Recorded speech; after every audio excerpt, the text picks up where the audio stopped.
नमस्कार दोस्तों, आप देख रहे हो द बैलेंस शीट स्टोरीज, जहां हम फाइनेंस की सीरियस दुनिया को बनाते हैं सिंपल और एंटरटेनिंग। और आज हम बात करने जा रहे हैं एक ऐसे आईपीओ की जिसने मार्केट में लिटरली धमाका कर दिया। नाम ही काफी है, टाटा कैपिटल। जब आईपीओ अनाउंस हुआ था, लोगों ने सीधा बोला, टाटा है भाई, नुकसान का तो सवाल ही नहीं। जीएमपी ऊपर जा रहा था, डिमांड स्काई हाई थी और हर इन्वेस्टर के दिल में एक ही सवाल, ये आईपीओ लेना चाहिए या नहीं। लेकिन जब लिस्टिंग के दिन प्राइस स्क्रीन पर आया तो पब्लिक का रिएक्शन था, अरे भाई, बस 1.23% प्रीमियम, इतना हाइप और ये रिजल्ट। तो दोस्तों, इस वीडियो में हम फुल ब्रेकडाउन करने वाले हैं। टाटा कैपिटल एक्चुअली करता क्या है, आईपीओ के हाइप के पीछे असली कहानी क्या थी, लिस्टिंग डे पर क्या हुआ और शेयर कहां जा रहा है, और सबसे बड़ा सवाल, क्या अभी भी ये स्टॉक एक गोल्डन अपॉर्चुनिटी है या बस एक टाटा नेम का बबल। और हाँ, हम फैक्ट्स के साथ मसाला भी देंगे, क्योंकि द बैलेंस शीट स्टोरीज में सिर्फ डेटा नहीं, ड्रामा भी मिलता है। तो एक चाय का कप ले लो और वीडियो को एंड तक जरूर देखना, क्योंकि लास्ट तक हम बताएंगे टाटा कैपिटल के बाद का नेक्स्ट बिग आईपीओ कौन सा हो सकता है। चलो दोस्तों, सिंपल लैंग्वेज में समझते हैं। टाटा कैपिटल बेसिकली एक फाइनेंशियल सर्विसेज कंपनी है। मतलब अगर आपको लोन चाहिए, घर का, कार का, बिजनेस का या पर्सनल यूज के लिए, तो ये लोग आपके रिलायबल पार्टनर हैं। और सबसे बड़ी बात, ये कोई रैंडम फाइनेंस कंपनी नहीं है, ये टाटा ग्रुप का पार्ट है। तो ट्रस्ट लेवल तो ऑटोमेटिक स्काई हाई हो जाता है, क्योंकि टाटा नाम का मतलब ही होता है रिलायबिलिटी और ट्रांसपेरेंसी। अब थोड़ा नंबर्स की बात करते हैं। कंपनी के पास 20.3 लाख करोड़ का लोन बुक है और 7 करोड़ से ज्यादा कस्टमर्स ऑलरेडी टाटा कैपिटल से जुड़ चुके हैं। मतलब स्केल समझो, ये कोई छोटी मोटी एनबीएफसी नहीं है, ये तो इंडिया के फाइनेंशियल मार्केट का एक बड़ा प्लेयर है। और जब बात आए टाटा ग्रुप के आईपीओ की, तो पब्लिक का एक्साइटमेंट लेवल डबल हो जाता है, राइट? क्योंकि हर कोई सोचता है टाटा के नाम पे पैसा लगाना मतलब लॉन्ग टर्म में श्योर शॉर्ट प्रॉफिट। लेकिन जितनी एक्साइटमेंट थी, उतनी ही बड़ी एक्सपेक्टेशंस भी थी।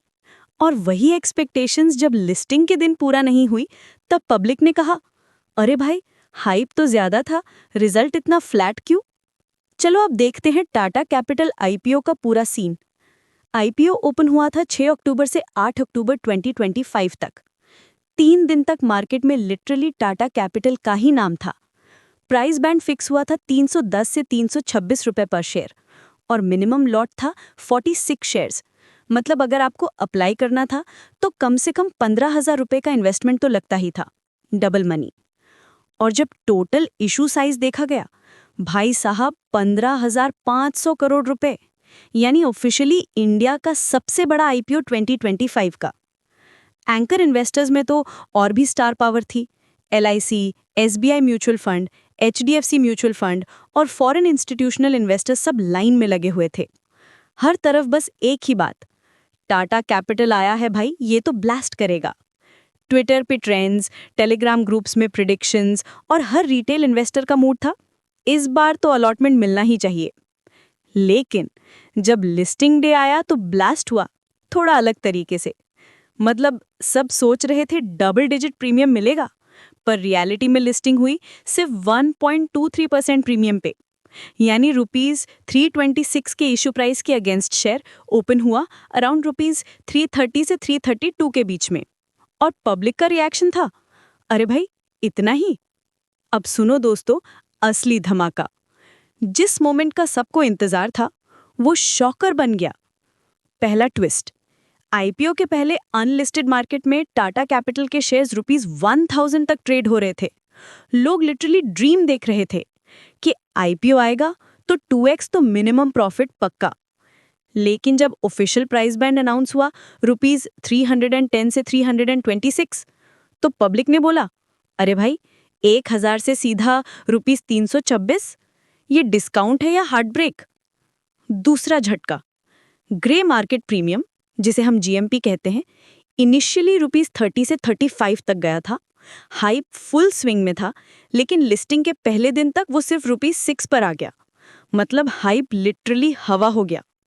इन्वेस्टर्स ने बोला, अरे ये तो टाटा है, हाइप गया कहीं। और तीसरा सबसे बड़ा ट्विस्ट, 13 अक्टूबर 2025 लिस्टिंग डे। सब स्क्रीन पे आंखें टिकाए हुए थे। शेयर लिस्ट हुआ अराउंड ₹330, जबकि इशू प्राइस था ₹326। मतलब सिर्फ 1% का प्रीमियम। भाई इतना बड़ा आईपीओ, इतनी बड़ी हाइप, और लिस्टिंग में प्रॉफिट मिला एक कप चाय जितना। पब्लिक ने तो मीम्स बना दिए, ये तो टाटा का आईपीओ था, लेकिन लिस्टिंग लगता है टाटा नैनो जैसी निकली। और सोशल मीडिया भर गया कमेंट से, क्या ये आईपीओ स्लो स्टार्टर है या लॉन्ग ड्राइव करेगा? चलो अब थोड़ा सीरियस एनालिसिस करते हैं, क्योंकि हर शॉक के पीछे होता है एक सॉलिड रीजन। तो सवाल ये है, टाटा कैपिटल की लिस्टिंग इतनी ठंडी क्यों रही? Reason number 1, valuation.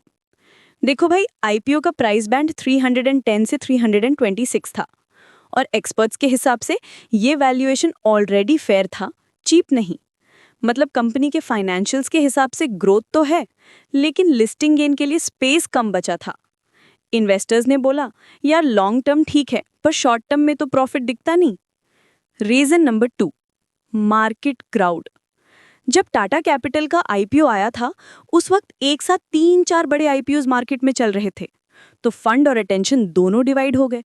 मतलब सब जगह पैसा गया और टाटा कैपिटल का इम्पैक्ट थोड़ा डाइल्यूट हो गया। Reason number 3, sector risk. NBFC sector, जिसमें टाटा कैपिटल काम करता है, वो अभी इंटरेस्ट रेट और बैड लोन्स के प्रेशर में है। आरबीआई के टाइटनिंग मेजर्स और लोन डिफॉल्ट्स का रिस्क, ये सब चीजें इन्वेस्टर्स को थोड़ा कॉशियस बना रही थी। तो लोगों ने सोचा, अभी देखते हैं, पहले मार्केट का मूड समझते हैं। Reason number 4, over hype. Unlisted market में शेयर ₹1000 तक गया था, तो पब्लिक के एक्सपेक्टेशंस स्काई हाई हो गए थे। लेकिन जब एक्चुअल प्राइस ₹326 आया, तो उन्हें लगा, अरे ये तो कुछ ज्यादा ही नॉर्मल निकला। रिजल्ट, लिस्टिंग भी फ्लैट और पब्लिक का मूड भी फ्लैट। अब सुनो दोस्तों, अब टाइम है गुड न्यूज का। लिस्टिंग चाहे ठंडी थी, लेकिन कंपनी खुद गर्म है। टाटा कैपिटल के फंडामेंटल्स लिटरली रॉक सॉलिड हैं, और यही उसकी सबसे बड़ी स्ट्रेंथ है। नंबर 1, टाटा ग्रुप का बैकिंग। भाई जब नाम के आगे टाटा लिखा हो, तो ब्रांड ट्रस्ट और क्रेडिबिलिटी तो अपने आप मिल जाती है। पब्लिक के दिल में एक ही इमोशन होता है, ये टाटा है, ये धोखा नहीं देगा। और फाइनेंस सेक्टर में ट्रस्ट सबसे बड़ी करेंसी होती है। Number 2, diversified loan portfolio. Tata capital सिर्फ एक टाइप का लोन नहीं देता। Personal, home, business, car loans और इंफ्रास्ट्रक्चर फाइनेंसिंग सब कुछ कवर करता है।